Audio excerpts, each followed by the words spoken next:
Hey, brothers and sisters, this is a prophecy update entitled Advice from the Pits of Hell. Concerning the coming world government, the Bible teaches that it will be led by a blasphemous Satan worshiper, Revelation 13, verses 4 through 7. Klaus Schwab, head of the World Economic Forum, relies on a gay atheist advisor named Yuval Noah Harari, who in recent weeks blasphemed God by saying Jesus rising from the dead and being the Son of God is fake news. On August 12, 2022, it was reported that he said that the world does not need most of its current population. He said most human beings are useless. On August 18th, it was reported that this blasphemer said, "We don't need some God in the clouds handing down tablets," meaning the Ten Commandments, because we've created our own cloud, which is the internet cloud, and our own tablets, which is computers. On August 18th, one writer, based on Harari's writings in 2018, that the blasphemous Harari believes, quote, "There is no truth, only power. According to the Bible, Jesus is truth. The scriptures are truth." And he said, humans prefer power to truth.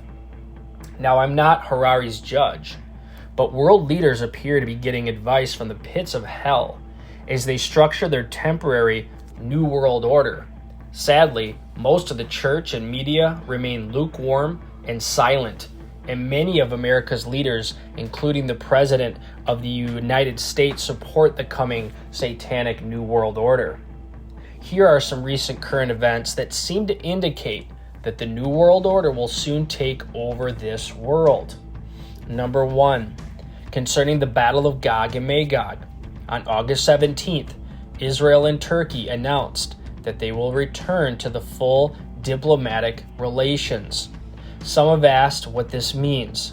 I don't think it means very much. Their president of Turkey cannot be trusted. He will abandon his agreement and join Russia, Iran, etc. when God decides to drag them onto the mountains of Israel. He is not in control. God is.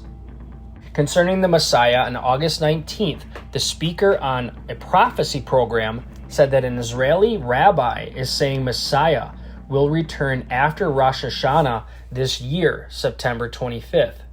Now, I hope the rabbi is right, but he is speculating, and there have been a lot of wrong speculators throughout the years. Keep in mind what the great Ed Heinzen used to say. Don't waste your time trying to guess the time. Jesus can come at any time, so be ready all the time.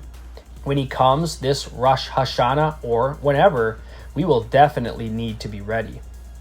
Concerning the deceit, persecution, censorship, and famine, on August 15th was the 1-year anniversary of President Biden's withdrawal of American troops from Afghanistan, an event that Biden said went off as designed, even though the 13 U.S. service members were killed and billions of dollars of weapons were abandoned. According to the Washington Free Beacon, in the 12 months since America's designed withdrawal, Afghan women have been banned from attending school. There has been a crackdown on the Afghan media. There have been mass executions of Afghan citizens. The Afghan economy has declined more than 60%. About 20 million Afghans are going hungry, impoverished, or malnourished. Afghanistan has returned to being a haven for terrorists. Concerning famine and food shortages, on August 23rd, the chief economist at the UN World Food Program said 50 million people across 45 countries are already on the verge of famine. Another 345 million people are facing starvation across 80 countries. These numbers have increased 25% from the start of the year. The situation is growing worse, and the U.S. will not be exempt forever. Concerning natural disasters, on August 16th, the White House announced that Arizona will receive 21% less water, Nevada will receive 8% less water, and northern Mexico will receive 7% less water from the Colorado River starting on January 1st, 2023. For the time being, California, Colorado, Utah, and Wyoming will not be cut. Arizona believes the White House is treating the state unfairly. That appears to be true, but regardless of how the water is divided, it is a fact that a severe drought is threatening 40 million people with the loss of their water and electricity. God told King Solomon, "If I shut up heaven, that there be no rain, or if I command the locusts to devour the land, or if I send pestilence among my people, if my people which are called by my name shall humble themselves and pray and seek my face, and turn from their wicked ways, then I will hear from heaven, and I will forgive their sin, and it will heal their land."